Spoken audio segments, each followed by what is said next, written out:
Alright, it's time for a new project. This time let's pull one of your models out of the stash that you've been saving forever. This is Italeri Sd.Kfz 140, and it's not supposed to be called a Gepard if you read the first part of the monologue of the video there. It's a good kit, I think, and it needs to be built. I'm going to leave out the interior because you don't see it and it's not very detailed. These older kits from Italeri are nice. This one shares some sprues with the 38T tank, and you leave out those parts. Everything goes together pretty much straightforward. I got this really nifty tool here for Christmas my wife got me, and I really like it. It's worked out really well, and I used it to get rid of the seam lines on all the road wheels here. I could have probably sanded them about as quick, but this made it a little bit easier than sanding. Here's the tool. It's really neat. It comes with all these different attachments for sanding, drilling, cutting, etc. It's USB, and it's worked out pretty well so far, so I'm looking forward to using it more and more on my builds. So anyway, back to the model. It goes together fairly well. I mean, there's some issues that might be a little soft on it, but all in all, I think it's a pretty good kit. I textured out some of the cast areas here, as you can see, with Mr. Surfacer. Put it on a little bit, let it dry a little bit, put on some more, keep tapping it, and you get that texture. So back to this kit, it's a decent one as far as I think what you'll get once it's built up, painted, etc. What I wanted to do in this one, which I usually don't do, and I did it anyway, just to show everybody and to show, I probably show myself I can, is I wanted to put the tracks on so I could take everything off to paint underneath and then put them on so you could see weathering underneath the road wheels. The tracks are Lincoln length, and this is the way I do it. Come around the top, put them rack around, and then look, everything was glued on, it comes right off. One issue that you need to deal with is on the instructions, they go one way, and if you want to get the track straight, you can't do the other side the other way, or else they'll be backwards, and everything didn't fit well, so I had to rearrange a few of the tracks and got them on there okay. You can see the vehicle built up. I used a jack from a DML kit that I had just to enhance it a little bit, as you can see here.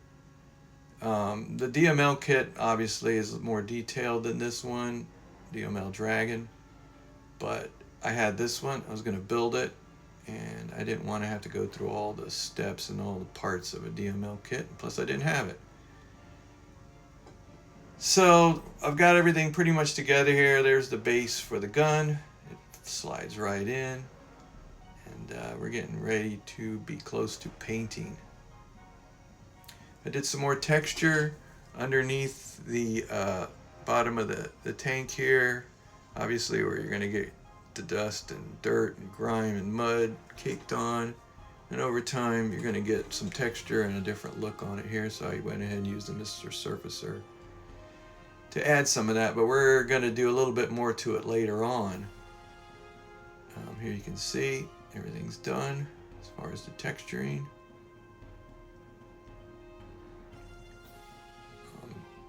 The inside, I used a couple of more boxes from the Panzer Art kit that was left over from my British captured truck. And the flat gun goes together well. It's about as detailed as the older Tamiya kit, but it does come with the shell screening to catch the spent shells in, which was kind of good. All right, painting. I sprayed the whole vehicle with Tamiya dark brown, and the gun was done with Mr. Surfacer 1000 because I wanted the gun to look different than the tank, as if it was a weapon that was brought in to be mounted on it from another unit or another vehicle, or maybe a towed vehicle. So everything's ready to paint.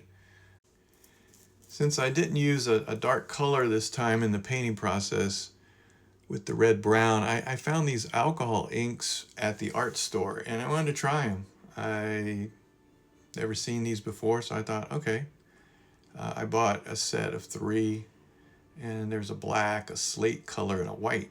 So I don't know, let's see what happens. I'm going to try them. I'm going to use them to bring in some of the dark values in the tones of the shading I'm going to do here for this tank. I guess a pre-shading here of a darker color. I'm just kind of going in the cracks and seams, and I did it on the gun as well. I didn't know what was going to happen with this stuff, so I tried it, and that's how I've learned most of everything and techniques that I have, is just by trial and error with new products, new materials, etc. So I put it on the tracks and anywhere in the vehicle that I wanted some more darker shadows, as you can see here. You're going to find out later on it does do something. It does to give it a different effect, but you'll see that a little bit later on. Just remember this step. You can hear it, you can see it on the road wheels, tracks, and darkened areas on the gun here. All right, now it's time to get the Tamiya paints out, and let's start shading this tank from the ground up, let's just say, starting off with the pure Tamiya dark yellow and just putting it into areas that stand out. I still want some of that other colors of the darker to show through a little bit. Mixed a little bit of white with it, and now I'm going over and even highlighting a little bit more. Just working your way up really gives a lot of depth to your model. And then I went ahead and painted the tracks because I got a little bit of overspray on them with some red brown and dark black brown acrylics. And that's just put back in. If you get a little bit on the road wheels, that's fine. All this is part of the process in the way I paint things. A lot of it, once this is done, is washes that go over. And so the other colors kind of show through. It just kind of blends everything together is the way I look at it. So you can see here, just putting in the darker color back into the tracks. If some of it shows through, as I said before, it's okay. It's like a highlight. I just enjoy painting this way. It's not so technical. And then I go back in on the road wheels with the white and mixed with the armor, dark yellow, and just bring in some highlights, especially the top of the road wheels. Instead of like the bottom section, I might do the top where light's going to hit more. And then once I sprayed the tracks with the red-brown color that I mixed up with the Hall red and dark black-brown, and I come back over here and I cover up where it bled over. And if, like I said, if I get a little bit of that yellow on there, it's good. It's just highlights now on the tracks. Just gets us prepared for all the next steps.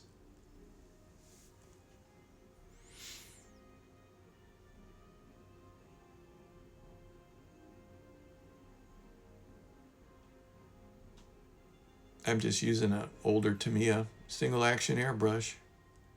Nothing special. I did get a new airbrush. I haven't brought it out yet. I'm always afraid to use a new one because I feel like I'm going to gunk it up. Isn't that funny? At some point I will bring it out and use it to paint a model, but this one wasn't going to have camouflage, so what the heck.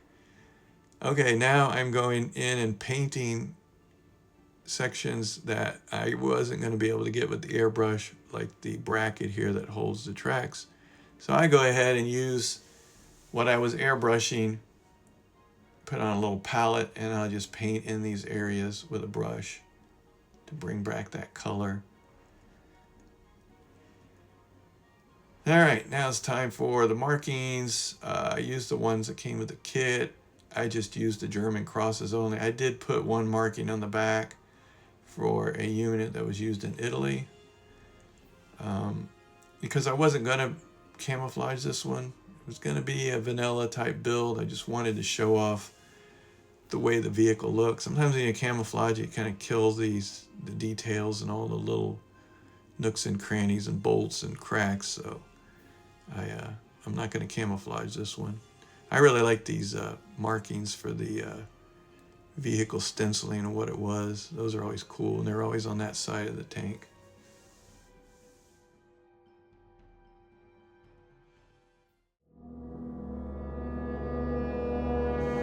All right, we're going to start doing the weathering and detailing, but first I want to show you a few photos I pulled from missing links of some of my older work that's still looks similar to what I'm doing now. All right, so I said earlier when I used that alcohol paint, when I sprayed it with, to me, a flat finish, the alcohol areas bled through. So this is an interesting thing that could be used later on. I went ahead and left it because I kind of like the effect, so I could have went back over and sprayed some more highlight. But anyway, so here I'm using a AK pen to add some detail to the tracks, the silver areas, the weird areas. And then now it's time for the wash. Raw umber, and I mix everything separately in a little container and use terpenoid odorless turpentine thinner to thin the artist oil paint down. It's put on, and then with cleaner turpentine you can move away some of the areas, leaving them in the cracks. Just push it around where you want it, and that's just got to keep working it. It takes a while to do a wash, so don't expect to try to get it done while your wife's getting ready to go out, because I guarantee you won't be done, and then she'll be like, let's go, it's time to go. I remember those days. Anyhow, the wash is also put on to the tracks and the wheels, the road wheels here, and this way I don't have to turn on its side like I usually do. Since these are not connected, I can just lay it on its side, as you can see here. This way the wash will work its way around the bolts instead of just draining down to the bottom of the wheel. And as you can see, it's worked around. I keep working it, take away some, add some. It's just a process. The more you do, the more you get used to it, and the more you'll get better at washes. The gun received the same application of the raw umber, and it was put over the entire gun. It really brings out more of the details, and it's definitely one of the more important parts of weathering armored vehicles. Here's something new that I want to show everybody that I've done before. I got the raw umber now oils, and I am dabbing it in areas where mud and dirt accumulates, as I said before, where I put the Mr. Surfacer. So it's put on wet. Artist oils take a while to dry, and I used pastel powders for pigments. I'd grind the pastel on a sanding stick, and once it's ground up, then I can dab it into the still drying artist oil to make a really cool effect. And this sticks in there, and the more you dab it, the more it changes. I probably would have used a little bit lighter yellow color, but I went ahead and kept with this one because it started changing as it worked its way into the oils. So I was pretty pleased with it. It gives a really neat textured effect, and it just gives lots of different really cool tones and spots and speckles. But the really interesting thing, see, here it is, and it looks really, really pretty cool. So it's pretty simple, basic, and you don't have to have a lot of materials and products to do it. The wash was put inside the vehicle. I didn't detail inside the vehicle much because the gun covers up a lot of stuff, and I want to get this build done. So everything was painted on the interior with acrylics, weathered a little bit. Adding the gun here, And I used this gunmetal gray for any of the metal parts on the gun itself in the vehicle, and for some of the tools here, the metal parts of the tools, as you can see here on the tips of the shovel, places like that, just to get some more detail in here, but they're not done yet. The wood block for the jack is just painted with some different tones of old wood and new wood acrylics, just to get some interest in there. And then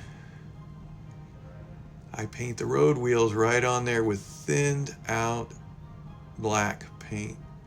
It's kind of a wash, so that way you can fall in those cracks around the tracks, so you don't have to worry about getting it too perfect. And as I said, it's somewhat of a wash, so the other colors show through, and that gives you some highlight on each wheel. And then I did some more weathering effects, mixing the artist oil together to get this tone of a yellowish, real light yellowish ochre, and it was just done as a filter.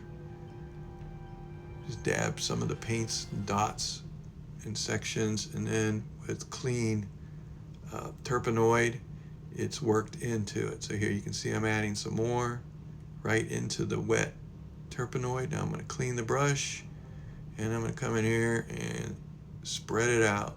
And as you notice, I tend to keep it in the more open, larger panels, and then work it around. This also gives some more highlights and more interest in the paint scheme. And some of this will gather around nuts and bolts and look like some dust and stuff. Definitely want to put it over the markings. Unless your markings were painted over a weathered vehicle, you're going to want to weather your markings, or they'll just look like they were painted over a brand, over an older weathered vehicle, and you got these brand new markings on it. Sometimes it just doesn't quite fit. I'm sure it happened, but visually it usually doesn't work. It looks like, wow, that vehicle's pretty weathered and those markings are beautiful. So I work the artist oils in right over the markings, as you can see here. Just one more effect, add some more tones, add some more depth to the model. And once it dries, it looks really effective.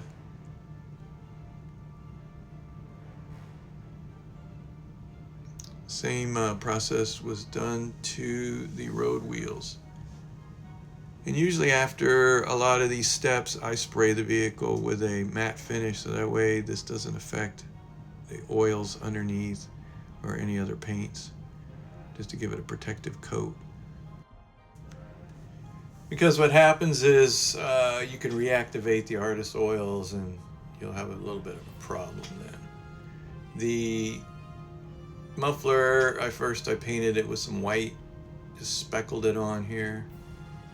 And I wanted this to dry because it was part of the effect that I was going to use for this muffler. Because once again, I'm going to use pastels, and I ground up some rust-colored pastels here and diluted them with the terpenoid, and it's put right over, and it's very highly diluted. If you put them on pretty thick, you're gonna find out you're not gonna like it, but you can always go back in and reactivate and take some out. It's also added to the tracks to give a little bit of rusty effect to the tracks that aren't used, because those are the ones that are going to have more of a rust than the ones that are active on the vehicle. And finally, I'm doing a little bit of chipping with black brown paint just to give it a little more life. I didn't do a lot of chipping on this vehicle, but it adds a lot of more interest with some chips, especially on the areas that get worn. And here's the final model. I've been meaning to build this one, but I hadn't done it. Like I said, it just sits in the stash, older kit, but it deserves to be built. It's a decent looking model once built. I'm not a rivet counter, I'm more of a visual person. So visually, if they look good and right and correct and match photos close enough, I'm good. So appreciate everyone watching my videos, and I hope I'm helping people. That's my main goal with this channel, is to help others, to teach younger modelers. If they want to get in the hobby, you don't have to spend a ton, and you can build some of your older kits. So stay tuned, and got some more stuff in the works, more figures to paint and vignettes.